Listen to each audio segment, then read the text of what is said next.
হে জগতবাসী, আরও একটি আলোচনা আপনাদের সামনে নিয়ে আসলাম। সেই আলোচনাটি হলো, এই খুব ছোট একটা আলোচনা করব, একটু ধৈর্যের সাথে শুনবেন।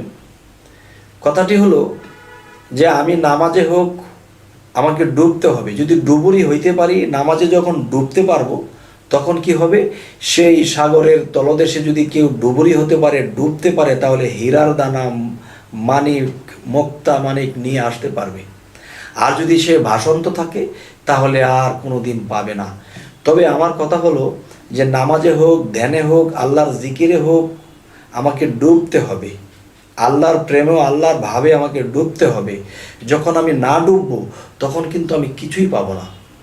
আচ্ছা, এ হলো একটা কথা। আরেকটি কথা হলো যে একজন মানুষ বয়ান করতেছে, একজন মাওলানা সাহেব ওয়াজ করতেছে, তখন দেখা যায় আমরা যখন ওয়াজ শুনতেছি, তো ওয়াজের মধ্যে নবী, রাসূল বা ওলিয়া আউলিয়াদের খুব সুন্দর সুন্দর আলোচনা করতেছে। এগুলা শুনে শুনে আমার চোখে পানি আসতেছে।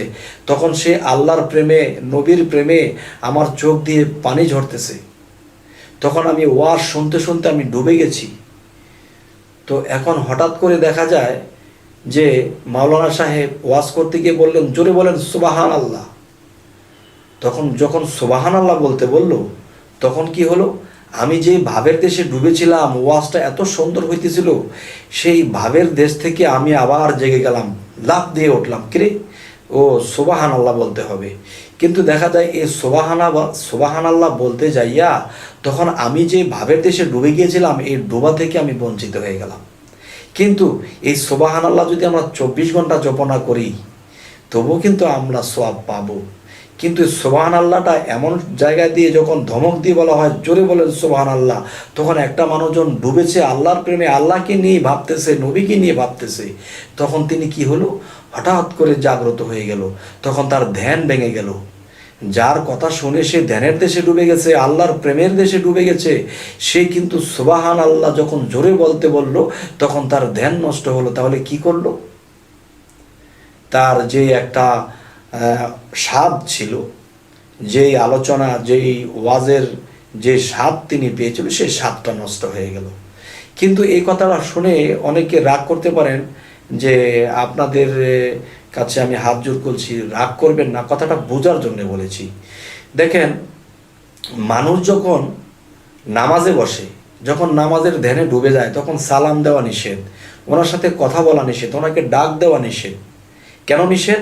তিনি আল্লাহর ধ্যানে নামাজে ডুবে গেছে, এই জন্য নিষেধ। তবে কেউ যদি কারো বয়ান শোনে, কারো অলিয়া উলিয়া বা নবী রাসূলদের কোনো করুণ কাহিনী শোনে, তখন সে চোখের পানিতে সে ভেসে যায়, তখন ধ্যানের দেশে সে এটা শুনতে থাকে, ডুবে যায়। তখন যদি হঠাৎ করে চিল্লান দিয়ে মাইকের মধ্যে বলে থাকে, জোরে বলেন সুবহান আল্লাহ, তখন তার ধ্যানটাকে ভেঙে তখন সুবহান আল্লাহ বলতে হলো। তাহলে তো ডুবা গেল না। আর যদি কেউ নামাজে, ধ্যানে বা জিকিরে ডুবতে পারে, তাহলে সে কিন্তু আল্লাহর মেরাজ ঘটে। তাহলে কি হলো? আমার ডুবন্ত অবস্থা থেকে আমি ফিরে এলাম। তো আজকের এই কথাটা যদি আপনাদের কারো ভালো লাগে, তাহলে একটা ভালো কমেন্টে জানাবেন। আর যদি কারো খারাপ লাগে, তাহলে আমাকে বলে দেবেন। তাহলে এরকম আর বলবো না। কারণ আমি বললেই তো হবে না, এরকম কথা বলতে হবে যেই কথাগুলো মানুষের জ্ঞানে ধরে, মানুষ কিছু বুঝতে পারে। তো আমি যদি এরকম কিছু বলি যে মানুষের ক্ষতি হোক, আমলের ক্ষতি হোক, এমন কিছু যদি বলি, তাহলে কিন্তু এরকম না বলাই ভালো। তবে জ্ঞানী সম্প্রদায়ের কাছে আমার এই কথাটা ছাড়লাম। যদি কোনো জ্ঞানী সম্প্রদায় যদি বলে যে না, কথাটা ঠিক আছে, তা আলহামদুলিল্লাহ।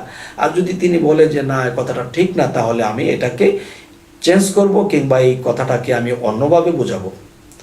তবে আমাদের এই কথাবার্তা যদি আপনাদের ভালো লেগে থাকে, আমাদের আরও ভিডিওগুলো পেতে আপনারা সাবস্ক্রাইব করুন, আমাদের বাকি ভিডিওগুলো পেয়ে যাবেন। তো আজ এই বলেই রাখছি, সকলেই ভালো থাকবেন। আল্লাহ হাফিজ।